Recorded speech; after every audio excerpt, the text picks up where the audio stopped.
Next देखते हैं circulatory systems. Organism के अंदर जो भोजन होता है, वाटर है, ऑक्सीजन है, उनको शरीर के सेल्स तक पहुंचाने के लिए जो सिस्टम काम करता है उसे कहते हैं सर्कुलेटरी सिस्टम। सर्कुलेटरी सिस्टम विभिन्न पार्ट से मिलकर बना होता है, या हम कह सकते हैं कि सर्कुलेटरी सिस्टम के अंतर्गत विभिन्न प्रकार के ऑर्गन्स आते हैं, जैसे कि ये पंपिंग ऑर्गन जिसके मुख्य रूप से जिसमें हार्ट होता है, जिसका काम ब्लड को शरीर के सभी सेल्स तक पहुँचाना होता है। ब्लड वेसल्स होते हैं, ब्लड वेसल्स के थ्रू ही ब्लड हमारे बॉडी तक पहुंचता है।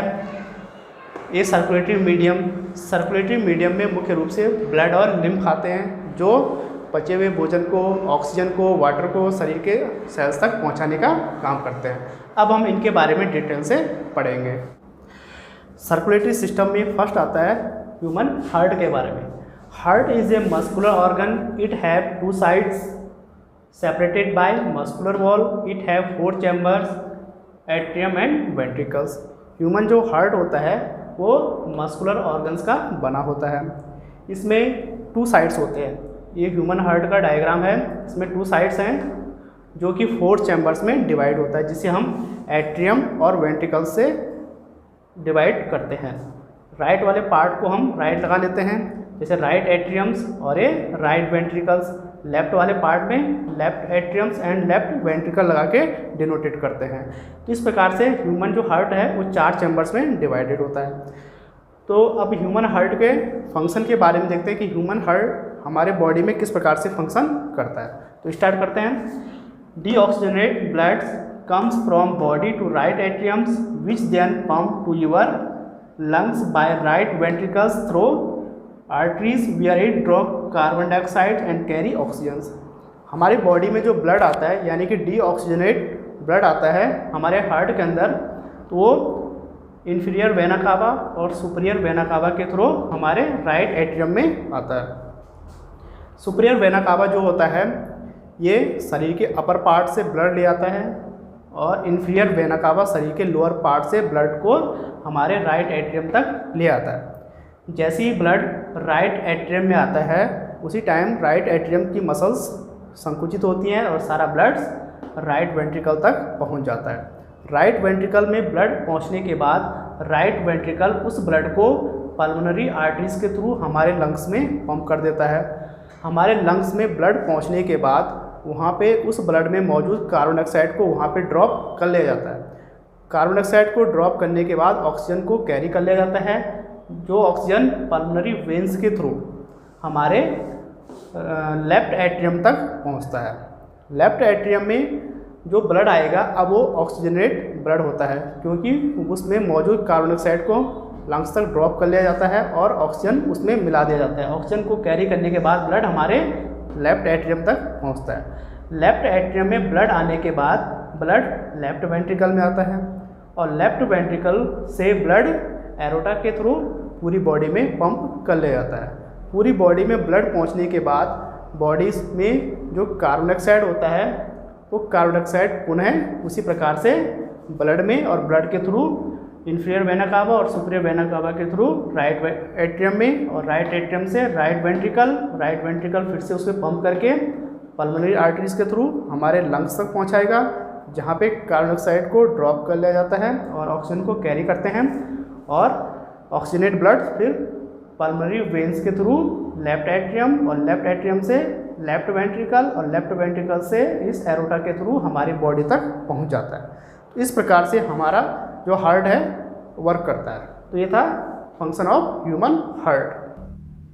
अब हम आर्टरीज और वेन्स को इस डायग्राम के थ्रू समझते हैं। बॉडी के अंदर जो डीऑक्सीजनेट ब्लड बनता है वह ब्लड हमारे वेन्स से होते हुए हमारे हार्ट के राइट एट्रियम में एंटर करता है। वेन्स फर्दर डिवाइडेड होती है छोटे छोटे वेसल्स में। उन वेसल्स को हम कैपिलरीज कहते हैं। एक कैपिलरीज बॉडी की सेल से डीऑक्सीजनेट ब्लड वेन्स में लाते हैं और वेन्स के थ्रू हमारे राइट एट्रियम में एंटर करता है ब्लड।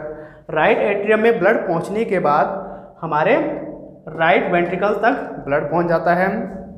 राइट वेंट्रिकल्स उस ब्लड को डीऑक्सीजनेट ब्लड को पल्मोनरी आर्टरीज के थ्रू हमारे लंग्स तक पहुंचा देता है। लंग्स में जब ब्लड जाता है तो वहाँ से उस ब्लड में जो कार्बन डाइऑक्साइड होता है वो वहाँ पे ड्रॉप कर लिया जाता है और ड्रॉप होकर वहाँ से ऑक्सीजन को कैरी कर लिया जाता है। ऑक्सीजन ब्लड के साथ मिलने के बाद उस ब्लड को हम ऑक्सीजनेट ब्लड कहते हैं। ऑक्सीजनेट ब्लड हमारे लंग्स से पल्मोनरी वेन्स के थ्रू हमारे जो हार्ट है, हार्ट के लेफ्ट एट्रियम में एंटर करता है। फिर लेफ्ट एट्रियम से लेफ्ट वेंट्रिकल और लेफ्ट वेंट्रिकल से एरोटा के थ्रू हमारे आर्टरीज और आर्टरीज से कैपिलरीज और कैपिलरीज से हमारी बॉडी तक पहुंच जाता है। आर्टरीज भी फर्दर डिवाइडेड होती है छोटे छोटे वेसल्स में, उन्हें भी हम कैपिलरीज कहते हैं। ये कैपिलरीज ब्लड को हमारे सेल्स तक पहुंचाती हैं। तो इस प्रकार से ब्लड हमारे बॉडी तक पहुंच जाता है और डीऑक्सीजनेट ब्लड फिर वापस हमारे हार्ट तक फिल्टर होने के लिए पहुंच जाता है। तो ये था आर्टरीज और वेन्स में डिफरेंट। सर्कुलेटरी सिस्टम में नेक्स्ट देखते हैं ब्लड के बारे में। तो ब्लड की डेफिनेशन है, blood is connecting tissue in humans, it transport necessary substances to cell and transport metabolic waste product away from those same cells. जो ब्लड हमारे बॉडी में होता है उसका काम सेल्स तक आवश्यक चीज़ों को पहुंचाना होता है, जैसे कि ऑक्सीजन, वाटर, फूड, इन चीज़ों को सेल्स तक पहुंचाना और सेल्स के अंदर मेटाबॉलिक द्वारा जो वेस्ट प्रोडक्ट बनता है उस प्रोडक्ट को सेल से रिमूव करना होता है। तो ये था ब्लड के बारे में। अब आते हैं ब्लड के कंपोनेंट्स कि ब्लड किन किन चीज़ों से मिलके बना होता है। तो कंपोनेंट्स ऑफ ब्लड में होता है, ब्लड जो होता है मुख्य रूप से दो प्रकार के कंपोनेंट से मिलके बना होता है। एक होता है ब्लड कार्पसल्स और दूसरा आता है प्लाज्मा। ब्लड कार्पसल्स जो होता है इसको हम 3 पार्ट में डिवाइड कर सकते हैं। फर्स्ट है RBCS यानी कि रेड ब्लड कॉर्पसल्स, WBCS यानी कि white blood corpuscles and blood platelets. RBCS यानी कि रेड ब्लड कॉर्पसल्स, इसका जो काम होता है carries oxygen gas contain haemoglobin which gives red colour to the blood. हमारी बॉडी में जो ब्लड है, ब्लड का जो RBC वाला कंपोनेंट होता है उसका काम होता है ऑक्सीजन को कैरी करना, क्योंकि इसके अंदर हीमोग्लोबिन पिगमेंट्स पाया जाता है और हीमोग्लोबिन के कारण ही हमारे ब्लड का रंग रेड होता है। तो रेड होने का कारण है RBCS। तो RBCS ऑक्सीजन को कैरी करता है और उसे सेल्स तक पहुंचाता है। नेक्स्ट आते हैं WBCS यानी कि वाइट ब्लड कॉर्पसल्स या white blood cells. White blood cells provide body defence against the germ cell by the producing antibodies. जो हमारा ब्लड का जो वाइट ब्लड कॉर्पसल्स वाला कंपोनेंट्स होता है वो शरीर में एक डिफेंस मैकेनिज्म तैयार करता है, यानी कि जो हानिकारक जर्म्स बॉडी के अंदर एंटर करते हैं उन जर्म्स को मारने का काम करता है WBCS और वो एंटीबॉडीज़ बनाकर उन जर्म्स को बॉडी के अंदर रोकने का प्रयास करता है। नेक्स्ट आते हैं blood platelets, help in blood clotting. हमारा ब्लड का नेक्स्ट कंपोनेंट है ब्लड प्लेटलेट्स। इसका काम होता है जब कभी चोट लगने पर उस ब्लड को क्लॉट करना या रुधिर का थक्का बनाना। हमने देखा होगा जब कभी चोट लगती है, चोट लगने के बाद हमारी बॉडी से खून बहना स्टार्ट हो जाता है, परंतु कुछ समय बाद वो ब्लड थम जाता है या उसका क्लॉट हो जाता है। तो क्लॉटिंग होने का कारण है ब्लड प्लेटलेट्स। इसकी मौजूदगी के कारण ही हमारा ब्लड क्लॉटिंग कर पाता है। नेक्स्ट कंपोनेंट में आते हैं plasma. It is yellow colour fluid, it transport food, carbon dioxide, waste product etcetera. Body में जो प्लाज्मा होता है ये पीले रंग का होता है, ये पीले रंग का द्रव होता है। इसी के कारण हमारा ब्लड लिक्विड फॉर्म में होता है। इसका काम होता है इट ट्रांसपोर्ट फूड, भोजन को ट्रांसपोर्ट करना, कार्बन डाइऑक्साइड को ट्रांसपोर्ट करना और वेस्ट जो प्रोडक्ट्स हमारे सेल्स के अंदर बनते हैं उन प्रोडक्ट्स को ट्रांसपोर्ट करना, यानी कि शरीर से रिमूव करना। तो ये सारा काम होता है प्लाज्मा का।